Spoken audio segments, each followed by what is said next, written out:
Hello, Clayton Bailey here, Green Scene Home Inspections. I'm in a brand new construction house, and we're often these days using spray foam. And we love spray foam. It works well. Builders like it because they don't have to insulate the attic floor, right? Because they're just doing this, and it's an encapsulated attic, so there's no vents.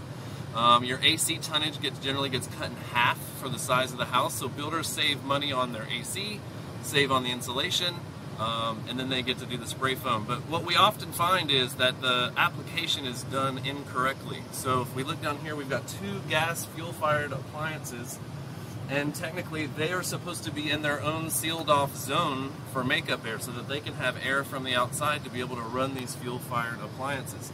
There's also supposed to be vents coming in and actually blowing hot or cold air into the attic so that this attic is a conditioned airspace, and there are no vents coming into this space.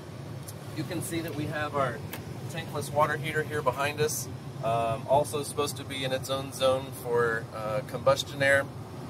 And we do have a gas leak here at the fitting, pretty normal thing to see, not a huge gas leak.